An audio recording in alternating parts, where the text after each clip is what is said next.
Hey everybody, it's the Jason West and West Clinic podcast and live program. We're profiling patient success stories every single week. And I'm so excited to share with you this story, which is Katie's story. And so what was happening with Katie is constant bile, throwing up, stomach problems, just not feeling very well. That was 18 months ago. And you guys wouldn't even believe the transformation that you're going to see in just a minute. So many chronic health problems have stomach problems. You are what you eat, you are what you absorb. And when you improve that health pathway, what happens is you can help people get her lives back. It's not just me saying that. You can actually see Katie right here. I'm so excited to share with you his story. Well, let me show you. Check it out. Here it is right here. Katie's story inside the West Clinic. Dr. West and Katie inside the West Clinic. We are doing a reevaluation on Katie today, and it was really fun because we were just like comparing what she was like before to how she was now. And then what's fun about this is she really doesn't need additional office visits if we can coordinate and help her outside of the office. And so I said to Katie, look, can you tell your story, because someone else is going to see this and they're going to have basically what you have. So to the extent that you're comfortable, tell people what it was like when we first came in, because you were in a bad way. Yeah, I was. I had gotten a really bad flu, and that had zapped everything that I even had left. Excuse me. And but previous to that, I'd had horrible digestion issues where I could not eat. I was not eating anything, and it had been months. And so I had zero nutrition value going into the flu, and the flu just shoved me over the edge, and we came right to the West Clinic. Well, and people don't understand like how like really ill you were. And before you came here, you had gone and done some work over in healthcare. What had they told you your options were? Basically, I'd never heard of that. You better go to your gastroenterologist. And my gut was saying, that's not what's wrong with me. The gastroenterologist is not going to help me. And so I didn't even go. I just came to you. Right. And literally, like, you guys, when I saw her, I'm like, oh my gosh, like there was zero energy just because she was sensitive to everything. She couldn't eat anything. Then we had, this virus just showed up, and this was all pre-coronavirus. So it wasn't the coronavirus. No, it was not. This was how long ago? This was a year and a half ago. Okay. So before the coronavirus, you have a family. So your family is like counting on you to do things, and you're like, I can't do anything. So your husband was doing stuff outside of the home and then inside the home, trying to coordinate everything. And you came here, and I don't remember exactly why. Did someone tell you to come here? How did you end up at the West Clinic? We had a referral from a family friend who had come for Lyme. Okay, so you come in. You didn't have Lyme. No. But they told you to come in. And so kind of walk people through when you first came into the office, what was the workup like? What was the visit like? Because we pride ourselves in doing things different than most healthcare clinics. So what was different about that? Well, first we met with you across this awesome desk, and you listened to every detail to try to pinpoint what was going on. We went and did the blood work under the microscope. And what did that show? Because we did that today, and your blood looks really pretty good, but initially I don't think it looked very good. No, it was stacked on top of each other. It was squiggly along the edges. So we had the stacking, they call that rouleau formation, and it's hard to have good energy when it's stacked. And then the squiggles on the side usually mean some type of severe inflammation or chemical involvement. Like the cells, they're supposed to be round, but they were crinkled. And then what happened?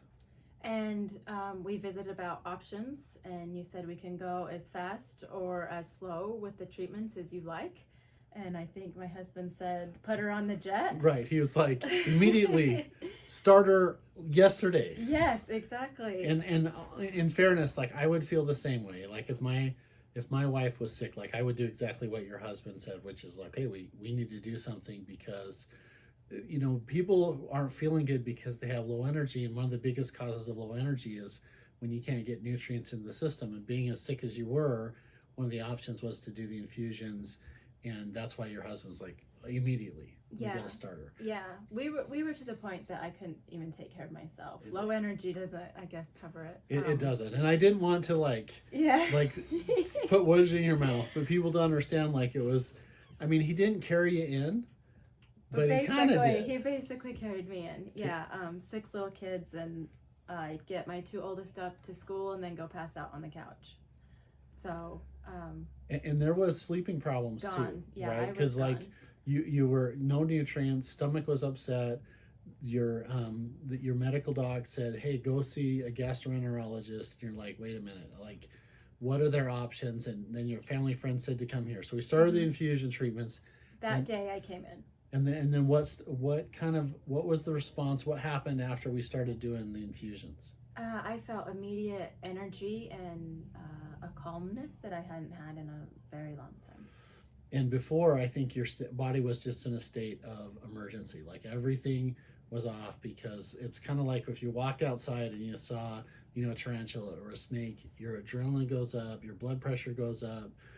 And even though you don't have, at least I hope you don't have spiders and snakes in your house, we live in Idaho. Yes, when your body's in that constant state of fight or flight, it just gets exhausted, because we're trying to just perform at this super high level, and so your energy's down. But there was a little bit of roller coaster in the treatments. We were doing good, and then I would see you next time, you're like, I'm not doing so good. And then other times I'd see you, you're like, I'm doing great. And then you're like, well, how come it's not even? Yes. So what happens during that process? You feel better initially because you were so down with the infusions.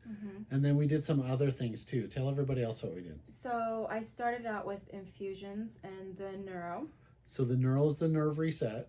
And this is kind of fun to tell people, tell everyone. So that's the injection therapy with the B vitamins into different control spots. What initially happened to you, and what was your response to the nerve reset therapy?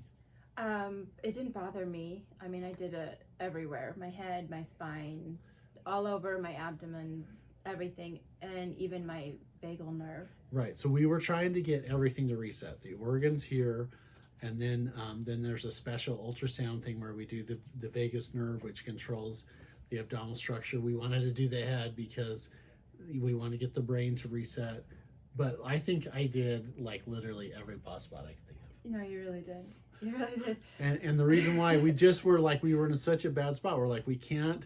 So if good health's here and death's here, Katie was down here, and I didn't want to have that nerve memory of her nervous system thinking that low output, low energy was normal. So that's why we wanted, that's was such an important part of the treatments, is because we want to make the nerves open, close, and reset, and make it so that the accommodator, they reset to health instead of sickness.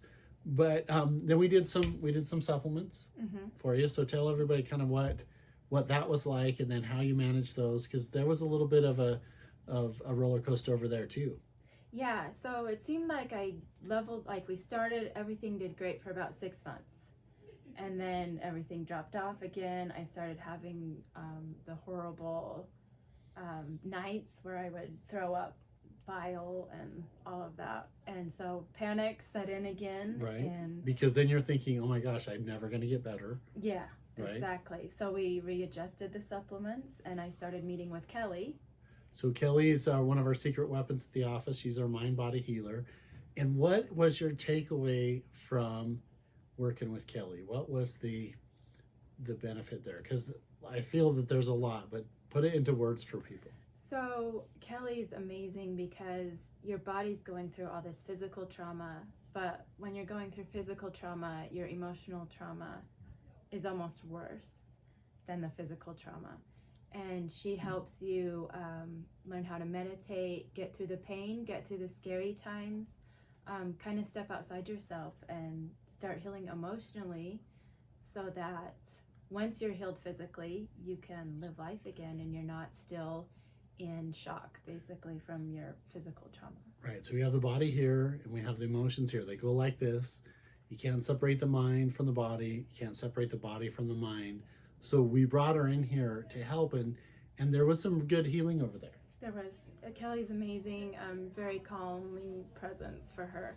And she ran amazing tests to figure out that my adrenaline was basically that of an infant. I was basically able to eat and sort of sleep, and that's how my body could handle it that time. Yeah, so from chronic stress patterns, from body stress, from relationship stress, from work stress, financial stress, political stress, weather stress, like your body doesn't know which one of those stresses is bothering it, but it wasn't good. So we're building you up. We're doing the nerve reset, the infusions, the supplements, the mind body component.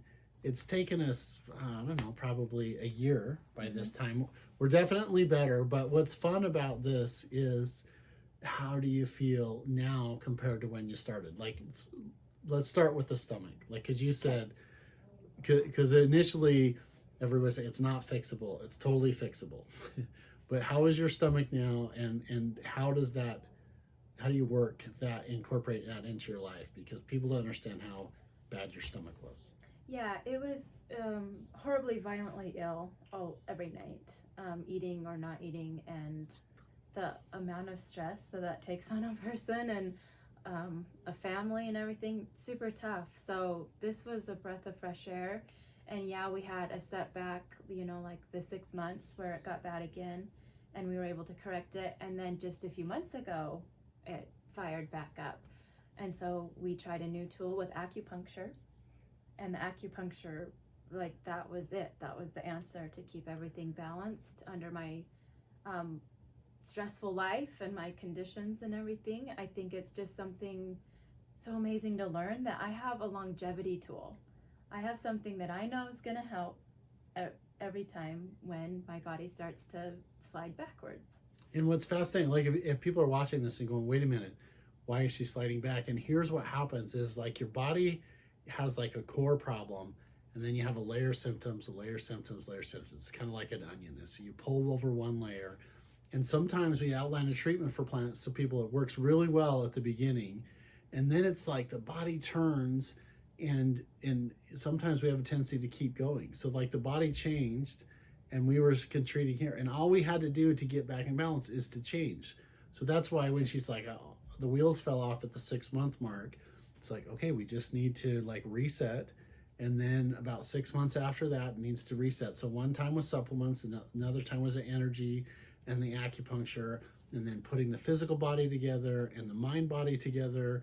Like, it's amazing. You're a whole new person. Yeah, I am a whole new person. And nobody needs to get discouraged. Like, a year and a half I've been here. Well, and I was going to ask you, like, if sometimes people watch this across the street, sometimes they are across the country. But if someone is faced with a difficult healthcare system, just like you were, you learned some lessons. Like, you learned a lot about yourself going through this.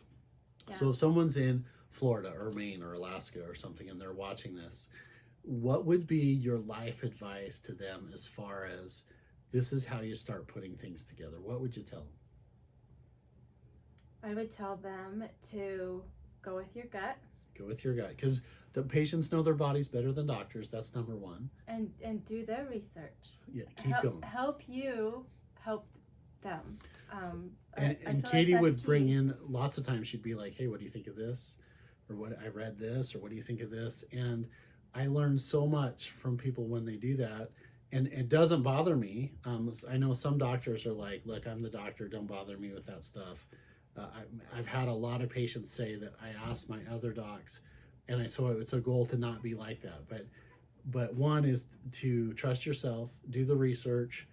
Any other life lessons that you would give to someone that wouldn't be able to come to this office, but is something that would be really valuable to them outside the office? You gave them 2 things. Anything else? Just don't ever give up. Yeah, don't ever give up. Like, you're not your diagnosis. No, you're not. And there's been many nights where I just wanted to give up. And we talked about it. I've come in and visited with you, and it is exhausting emotionally, if anything else. And it's exhausting for those who are trying to take care of you and your family, and you're not in it alone. Everybody's there for you. So you can reach out. If someone does have a complicated case, whether it's adrenals or it's a paralyzed stomach or an autoimmune disorder, and they're looking around for healthcare providers. I mean, you found a good fit with us, but what would you tell people that are looking for someone to help them? Is there any advice in, because you've been to closed-minded providers, you've been to open-minded providers. Yes. What's your advice as they're trying to navigate through the healthcare journey? I think that's what the whole go with your gut is. Don't just go blindly and do what everyone tells you that needs done. You need second and third opinions, and like you said, Dr. West, your body knows what you need. If it doesn't sound right, don't let anyone talk you into it. So when we did our reevaluation, I came in, your husband was there, you're there, and I said, from the time that we started to now, how do you feel?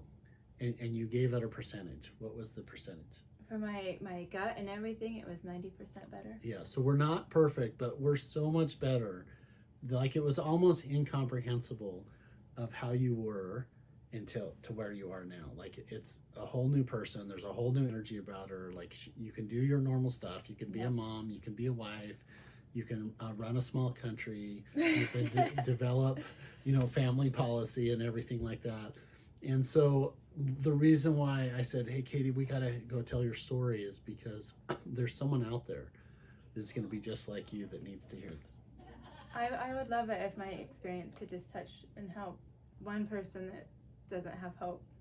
Yeah. So you're not your diagnosis. There's always hope. It's a combination of the vitamin infusion therapies, the right nutritional supplements, the mind-body healing, and then we have a strong person over there that refused to give up.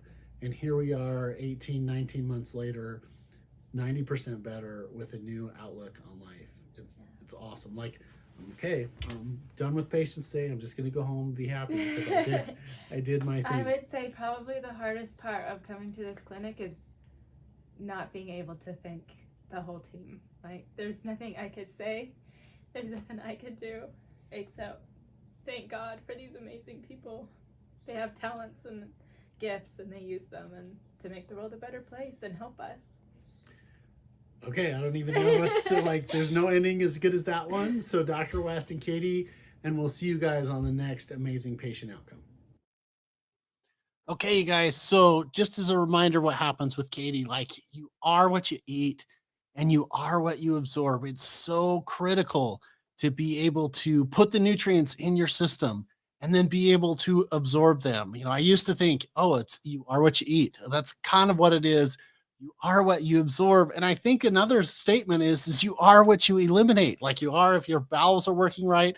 That's why in July, what we did is the Stomach University. We went through and we looked at what you should do if you have acid reflux. And the answer to that is, first, I think you should help speed up digestion. Most of the time, acid reflux, heartburn, and silent heartburn is the food that drops into your stomach and it's fermenting, rotting, and decaying. Like, it can't go south.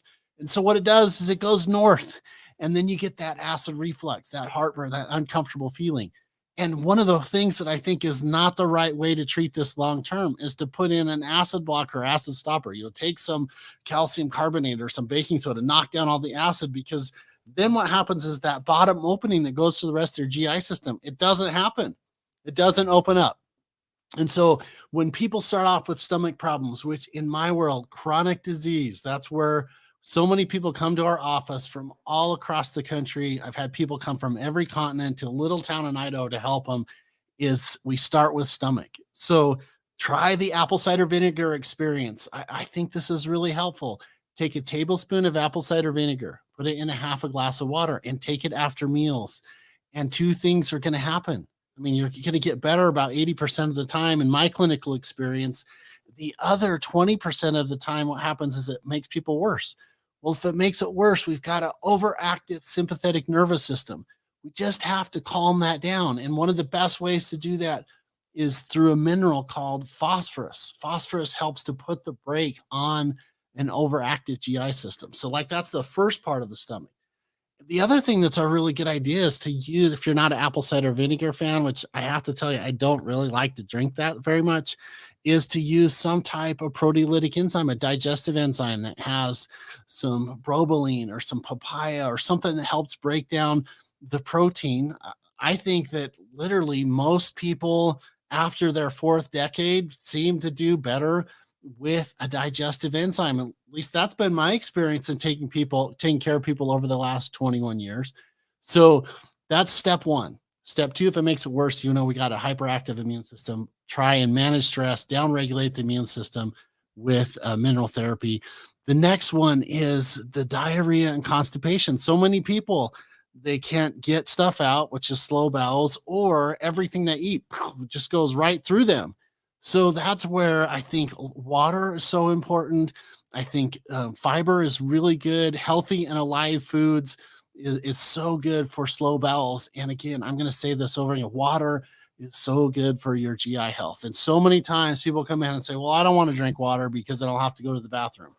Well, you guys, it's kind of like this. Like if babies, when you put food in, stuff comes out. Like that's what we should be as older or adults, is you put stuff in, stuff should go out. And so many times people train themselves or condition themselves to be dehydrated. I think it's such a huge health problem that hardly anybody talks about. I mean, you can't patent water. It's not a prescription to get water. Just try some more water. On the other side, diarrhea, I always think number one, infection, and number two, food sensitivities or food allergies. There's a way to help those. The first thing is to make sure that you're looking at your immune system. This is so important. A complete blood cell count is such a good place to start. It's a standard routine blood test, and you want to look at your white blood cell count. You also want to look at your neutrophils, which are white blood cells that attack bacteria, and then your lymphocytes, which are white blood cells that attack viruses. Like that gives you a good idea of where, is your body responding to something, or is it food allergies? And this is what we talked about in August on our teaching class. I love this book, Breaking the Vicious Cycle. It talks about how to start eliminating foods. Your body's many cries for water is a good one. A piece of cake is another one. And I kind of like piece of cake because the author that wrote it, Jenny Carr, actually came to the office, turned her life around, took ownership, wrote a book about her travels through healthcare. And it's just a great guide of how to get good food to taste good. So many times people revert to food that isn't very healthy for you because it's fast, it's cheap, and it's easy. Well, if you are what you eat, like that's not that great of outcome. You want to be healthy. And then the lower bowels, we talk about inflammatory bowel disease is there's things, some neat herbs that I've seen pretty good outcomes with. I wouldn't say that it helps everyone, but okra is really good. Slippery elm, I've seen dandelion help, and good old fashioned vitamin A, which I love vitamin A because it helps your immune system. It seems to help lubricate mucous membranes. It just is really good for your entire gastrointestinal tract. So some of the basics, vitamin A, vitamin C, slippery elm, okra, dandelion, some of those things I've seen good outcomes with. And then at the very end of the body, if you have difficulties pushing bowels movements and stuff out of your body, what happens is we put extra stress on the rectal vascular system, the rectal veins, and you can get hemorrhoids and anal fissures and like stuff that's just socially awkward to talk about or uncomfortable to talk about, but it's a huge problem. I mean, it's way over half of our population has some type of hemorrhoid issue. And a lot of times it's because we don't have very good integrity around the vascular system. And according to the stuff that I've read from Dr. Levy and what I've seen for patients is vitamin C and bioflavonoids and quercetin and water and fiber are all really good health things for GI health. So when we talk about someone like Katie that comes in and says, look, I just feel like I'm in death's door, there is some hope over there because it's just not her. Like we do this every single week, Thursdays at 5:00. We've done hundreds of testimonials of people that were out of hope and out of time.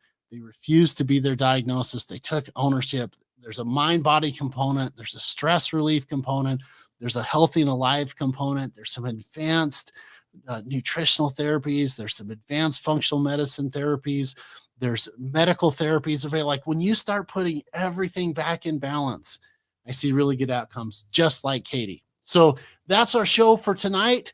Gastroparesis, a paralyzed stomach. There's hope for that. next week, we're going to have another patient inside of our podcast, right inside the trenches of someone that's saying, look, I was really struggling with my health.